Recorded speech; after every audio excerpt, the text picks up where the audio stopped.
শুভ দুপুর সকলকে জানাই প্রীতি ও শুভেচ্ছা বলে আবার একটা ভিডিও তোমাদের কাছে নিয়ে চলে আসলাম। অনেক দিন কোনো ভিডিও দেওয়া হচ্ছে না তোমাদের কাছে, তার জন্যে সবার আগে তোমাদের সরি বলি। কেননা ভিডিও করাও হচ্ছে না, আর সেইভাবে কাজের তাড়নায় ভিডিও তোমাদের কাছে দেওয়াও হচ্ছে না। কেন ভিডিও যারা করে তারা জানে ভিডিও শুধু করলেই হলো না, তাকে অনেক কিছু এডিট করে দিতে হয়, তাই না? তাই জন্যে তো যাই হোক, আজকে আবার বেরিয়ে পড়লাম সব দিদিরা মিলে। তো তাই ভাবলাম তোমাদের কাছে একটু শেয়ার করি। তো আমরা 7 জন মিলে যাচ্ছি আমাকে নিয়ে, বাদবাকি আমার সব দিদি ভাইরা। আর যাই হোক, ওদের নিয়ে কোথায় যাচ্ছি সেটাই তোমাদের দেখানো। এই যে চলেই আসলাম তো গন্তব্যস্থলে, সেটা হচ্ছে সারদা মায়ের মন্দির বাড়ি। তো সারদা মায়ের বাড়িটা এতটাই সুন্দর আর যে তোমাদের সঙ্গে শেয়ার না করেই পারলাম না। তো আজকে সকালবেলা দিদিভাই বলল যে যাবি, আমরা যাচ্ছি। তো তখনই আমি রাজি হয়ে গেলাম, তাই চলেই গেলাম। এটা অবশ্য আজকে না, কালকের ভিডিও তো দেওয়া হয়নি। যেটা বললাম যে এডিট করতে আর সব কিছু করতে খুবই সমস্যা। আর সবার আগে বলে নিই তোমাদের সরি, কেন বাইরের দিয়ে ভিডিওটা দেখাচ্ছি, সারদা মাকে দেখাতে পাচ্ছি না ভিতর থেকে, কেন ভিডিও করা এখানে বারণ। যাই হোক, সব কিছু নিয়ে এই যে ওরা সবাই হাতে ফুল নিয়ে নিয়েছে। এখানকার পদ্ম ফুল, গোলাপ ফুল, এই দিয়ে সারদা মাকে পুজো দিতে হয়।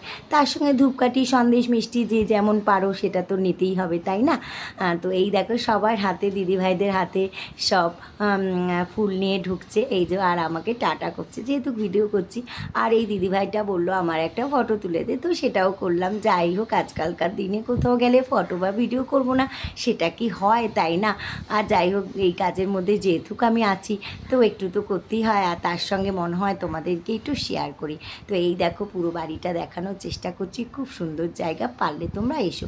যারা এসেছো তারা তো জানোই, যারা জানো না তাদের জন্য এই ভিডিওটা।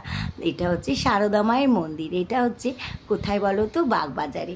তো খুব ভালো একটা জায়গা। তারপরে আমরা পুজো দিয়ে সবাই একটু গঙ্গার পাড়ে একটু বসলাম, এতটা সুন্দর। এই দেখো সূর্যোদয় যাচ্ছে, তো এই দৃশ্যটা সত্যি ভালো লাগছে, তাই তোমাদের সঙ্গে একটু শেয়ার করলাম।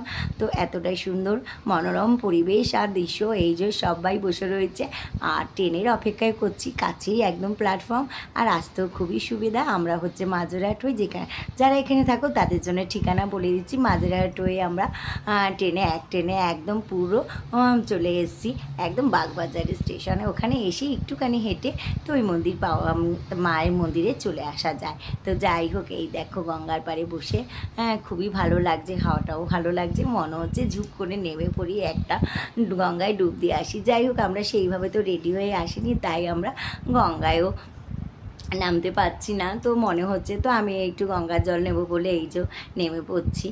তো যাই হোক, এই দেখো তোমাদের কি সবটাই দেখালাম, খুবই ভালো লাগলো। অনেক দিন পর ভিডিও দিতে পারছি, এটা সব থেকে বেশি ভালো লাগলো। টাটা, বাই, ধন্যবাদ।